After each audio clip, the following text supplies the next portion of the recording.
अस्सलामुअलैकुम। Drama serial सुन मेरे दिल की अब जल्द ही लास्ट एपिसोड रिलीज कर दी जाएगी। अवाम बहुत ज्यादा एक्साइटेड है कि आखिर इस ड्रामे में होने क्या वाला है। अगर आप जानना चाहते हैं इसकी लास्ट एपिसोड तो उसके लिए पहले मेरे चैनल को सब्सक्राइब कर लीजिए और वीडियो को लाइक कर लीजिए। तो चले जी बात करते हैं सुन मेरे दिल की लास्ट एपिसोड पे।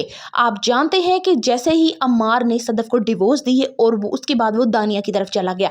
दानिया की तरफ जब गया है तो दानिया ने उससे पूछना शुरू कर दिया है कि अच्छा तुमने उसको डिवोर्स दी तो उसका रिएक्शन क्या था। दानिया जानना चाहती है कि सदफ कितना तड़पी है। अम्मार कहता है कि बस भी करो, ये तुम कैसी बातें कर रही हो। अम्मार ये नहीं जान पा रहा कि दानिया पाकिस्तान में आई है तो उसका मकसद क्या है। मतलब कि वो नहीं खुश देखना चाहती ना अम्मार को और ना ही सदफ को, वो इनसे बदला लेने के लिए आई है। सदफ तो दानिया की दोस्त थी और इसको कहा भी था कि मैं कभी भी अम्मार से शादी नहीं करूंगी, लेकिन जैसे ही दानिया कनाडा जाती है ये अम्मार से बड़ी धूमधाम से शादी कर लेती है। वो सदफ को बर्बाद करती है इसलिए कि तुम मेरी दोस्त होते हुए भी तुमने मेरी पीठ पे छुरा खोबा, और अम्मार को इसलिए कि ये एक बहुत ही फ्लर्ट किस्म का इंसान दिखाया गया है। दानिया की दिली ख्वाहिश पूरी हो जाती है जब सदफ को डिवोर्स होती है। अब उसकी प्लानिंग ये है कि ठीक है अब मैंने इन दोनों को अलग कर दिया, अब मेरा यहाँ कोई काम नहीं। वो ऐसा नहीं है कि वो अम्मार से शादी करने आई है या उससे मोहब्बत करती है, नहीं ऐसा कुछ नहीं है। वो सिर्फ इन्हें बर्बाद करने आई है और अब उसने कनाडा का टिकट कटवा लिया है। अम्मार उसके रूम में आता है, उससे पूछता है और तो वो बड़ा एटीट्यूड दिखाती है। यहाँ पे होना तो ये चाहिए कि सारा सारा दिन उसके सामने नाइटीज में बैठी यही लड़की उसे कहे कि झट मंगनी पट ब्याह हम लोग कर लेते हैं, लेकिन उसने कहा अगले दिन आना रात 10 बजे। एक और बात यहाँ पे क्लियर कर दूं कि दानिया ने आते हुए कहा था कि मैंने अपने शोहर से डिवोर्स ले लिया है। कोई उसने डिवोर्स नहीं ली, वो अपने शोहर के पास ही वापस जा रही है। और आपने उसकी तैयारी देखी थी, मतलब जैसे ही वो कनाडा से वापस यानी पाकिस्तान आई थी वो सिर्फ नाइटीज में थी और जाते हुए आज यानी ऐसा क्या हो गया कि वो तैयार श्यार हो रही है। बड़ा उसने ड्रेस पहना हुआ है, खूबसूरत सी तैयारी। अम्मार पूछता कि तुम कहीं जा रही हो तो वो उसको बताती नहीं है।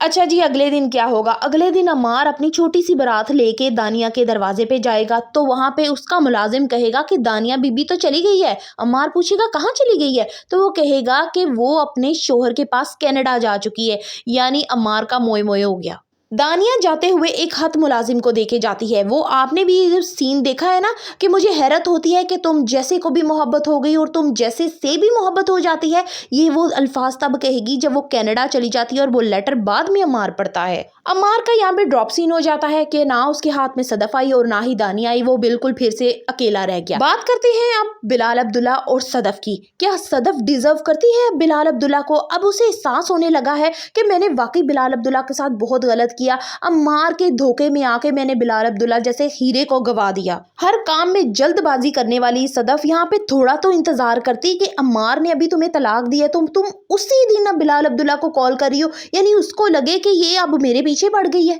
सदफ बिलाल अब्दुल्ला से कहती है कि मोहब्बत में गलती हो जाती है, ठीक है मुझे माफ़ कर दो, और मैं तुम्हें पहचान नहीं सकी जब तुम मेरी तरफ आए थे और मोहब्बत का हाथ बढ़ाया था। मैंने तुम्हें ठुकरा के अम्मार को पसंद कर लिया था, इसलिए ठीक है हो गई गलती, लेकिन अब मैं तुमसे माजरत करती हूँ, मैं तुम्हारे पास अब वापस आना चाहती हूँ। तब बिलाल अब्दुल्ला कहता है कि यही गलती एक दफ़ा मेरी माँ ने भी की थी लेकिन मेरे बाप ने उसे माफ़ नहीं किया था। बिलाल अब्दुल्ला भी सदफ को समझना चाह रहा है कि आखिर ये करने क्या वाली है। कहीं ऐसा तो नहीं कि ये अम्मार से बदला लेने के लिए मेरे पास आई है और उसके बाद फिर से छोड़कर चली जाए। लेकिन ये बात तो कंफर्म है कि बिलाल अब्दुल्ला अब कभी भी सदफ को नहीं अपनाएगा। हमशा को भी अंदाजा हो चुका है कि बिलाल अब्दुल्ला ने अपने हिस्से की मोहब्बत कर ली है, वो मुझसे अब कभी भी मोहब्बत नहीं करेगा, इसलिए वो पीछे हो जाती है और वो अपने साबका मंगेतर के पास ही चली जाएगी। मोहब्बत का दावा करने वाले सदफ और अम्मार एक दफा फिर से अकेले हो जाते हैं और तन्हाई इनका मुकद्दर बनती है। तो कैसी लगी आपको सुन मेरे दिल की लास्ट एपिसोड के रिव्यूज? काइंडली मुझे कमेंट बॉक्स में जरूर बताइएगा। वीडियो अच्छी लगी हो तो एक लाइक तो बनता है।